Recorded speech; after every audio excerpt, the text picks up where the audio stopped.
ये आसान नहीं है रास्ता, पर कुछ कर जाना है भाई, हमें तो अपनी मंजिल तक जाना है। अरे मैं शायर नहीं हूँ, बट थोड़ी शायरी कर ली आपके साथ, सोचा चलो कुछ आज आपके साथ भी शेयर कर लिया जाए। Responsibility, demotivation, judgement, health issue, mental disturbance. सुन के अजीब लग रहा है?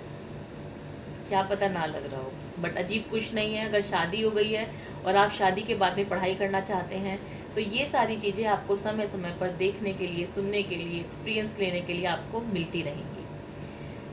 तो अगर आप शादी के बाद पढ़ाई करना चाहते हैं तो आज मैं आपके उसी के बारे में आपसे बातें करूंगी।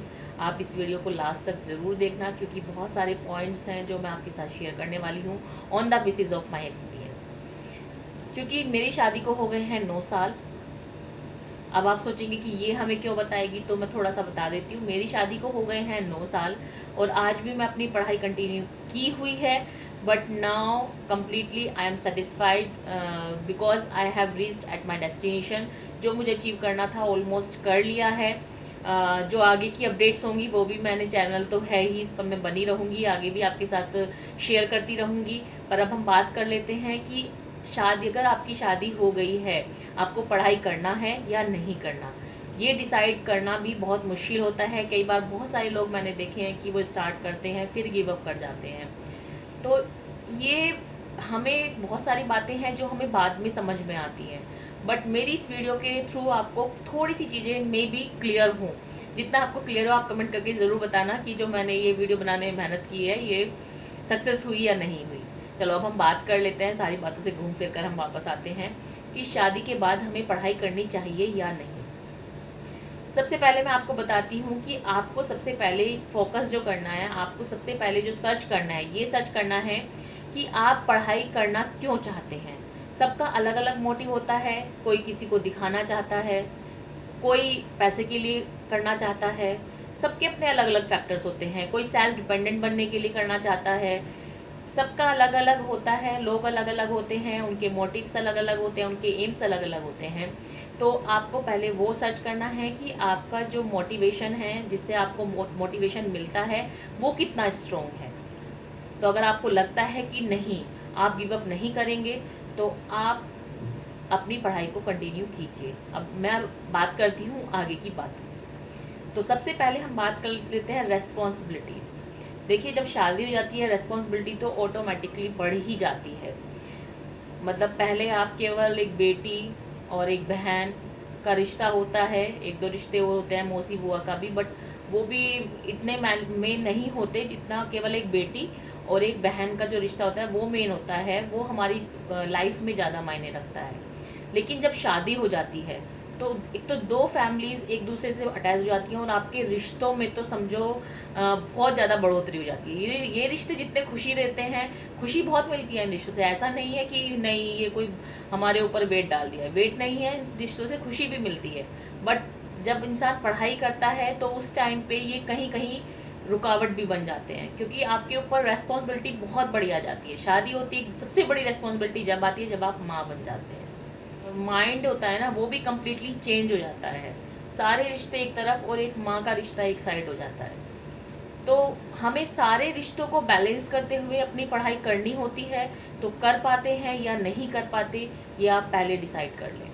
क्योंकि माँ बनना भी एक बहुत बड़ा फैक्टर है। काफ़ी लोग होते हैं कि चलो ये तो साइड में डाल देते हैं, पहले हम सक्सेस हो जाते हैं। देखिए, अगर आपको इस तरीके से करना था तो आप शादी ही मत कीजिए। पहले सक्सेस हो जी होइए, फिर शादी कीजिए, फिर बच्चे कीजिए, सबसे अच्छा फंडा है।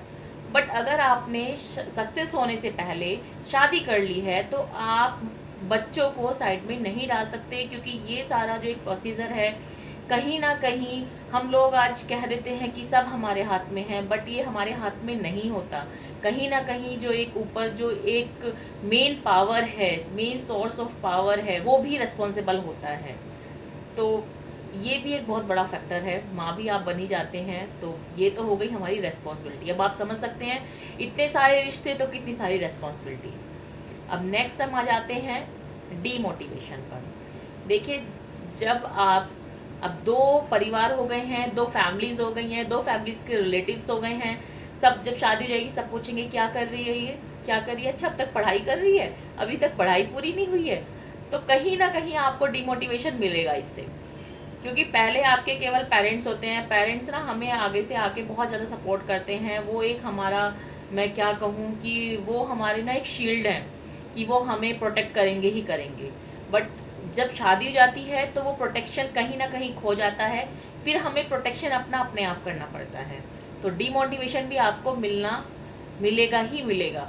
तो आप मेंटली स्ट्रॉन्ग हो जाइए, मेकअप कर लीजिए, अपना माइंड मेकअप कर लीजिए कि हमें डीमोटिवेट नहीं होना है।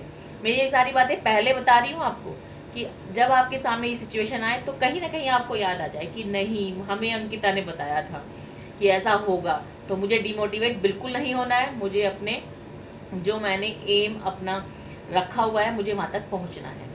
नेक्स्ट आ जाता है जजमेंट। देखिए, जब नए नए रिश्ते बनते हैं तो जजमेंट तो होना ही है, क्योंकि वहाँ पे आपको, आप जहाँ पले बड़े हो, जहाँ से आपको बचपन से देखते आ रहे हैं, आपको ऑब्जर्व किया है, सब कुछ आपके बारे में पता है, वहाँ पे अब आप एकदम नई फैमिली में आ गए हैं तो जजमेंट तो ऑब्वियसली लॉजिक है इसमें कि जजमेंट तो हो गई कि वो आपको देखेंगे कैसी है क्या है। तो कहीं कभी कभी ये जजमेंट भी आपको परेशान कर देता है, पर परेशान मत होइए। आप अपना जो हैं आप उसमें रहिए, जैसे हैं काम करते जाइए। हमेशा अगर आप अपनी जगह सही हैं और आप दूसरों के लिए कुछ करते हैं, फैमिली में का कोई कैसा भी जजमेंट कर रहा हो, आपको उससे घबराने की कोई जरूरत नहीं। बस आप करते जाइए, आगे बढ़ते जाइए। जब आप बन जाएंगे सबको पता चल जाएगा। नेक्स्ट आ जाता है हेल्थ इशू। देखिए, जब हम माँ बनते हैं, मैंने बताया ना कि हम इसको साइड में नहीं रख सकते। जब हम क्योंकि मैंने खुद अपनी लाइफ में ऐसे एग्जाम्पल्स देखे हैं अपने करियर में कि काफ़ी सारे लोग पहले सोचते हैं हम कि बाद में प्लान करेंगे, बट बाद में बहुत ज़्यादा प्रॉब्लम्स आ जाती हैं। तो अगर आपकी शादी हो गई है तो आप इसको बिल्कुल भी डिले ना करें। माँ बन गए हैं तो माँ बनने के साथ में हेल्थ इश्यूज़ तो आने ही हैं, क्योंकि अगर आप शादी के बाद पढ़ाई कर रहे हैं तो आप फटाफट अपनी पढ़ाई करेंगे, काम करेंगे और फिर अपना किताबों को लेकर बैठ जाएंगे। यही होता है, फटाफट सोचते हैं ये काम खत्म हो गया, चलो हम पढ़ लेते हैं।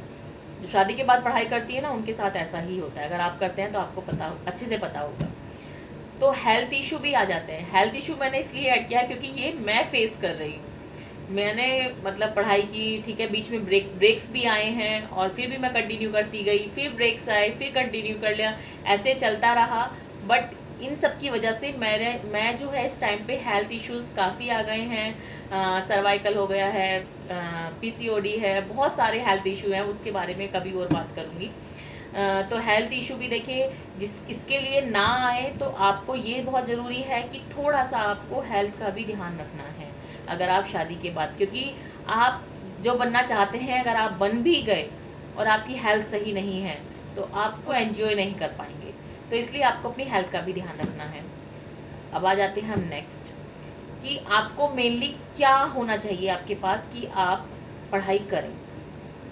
एक आपके साथ आज होना चाहिए हेल्पिंग हैंड। देखिए, हेल्पिंग हैंड बहुत होता है, मुझ में भी बहुत ज़्यादा जोश था कि नहीं, मैं घर का सारा काम भी कर सकती हूँ और मैं पढ़ाई भी कर सकती हूँ, बट ऐसा नहीं है। हेल्पिंग हैंड बहुत ज़्यादा ज़रूरी है। Helping hand in the sense ये ज़रूरी नहीं है कि आपको बाहर से मेड ही चाहिए। आपको हो सकता है आपके घर में कोई आपका हेल्पर हो जो आपको सपोर्ट करता हो, आपको समझता हो, या फिर हो सकता है कि आपके हस्बैंड हो जो आपकी हेल्प कर देते हों। अगर ये सब नहीं है तो आप मेड तो ज़रूर आपके पास होनी चाहिए, क्योंकि ये बहुत छोटी छोटी चीज़ें हैं पर ये आपको बहुत ज़्यादा हेल्प करती हैं। तो ये सारी जो बातें थी मैंने अपनी एक्सपीरियंस के बेसिस पे आज आपके साथ शेयर की है। तो इससे रिलेटेड अगर कुछ और आपका कंसर्न हो, कुछ आप कमेंट करके ज़रूर बताना कि मुझे आप और क्या जानना चाहते हैं, कुछ और पूछना चाहते हैं। तो आज के लिए इतना ही, फिर मिलेंगे। Bye bye. किक्की जी सो रहे हैं, बाय।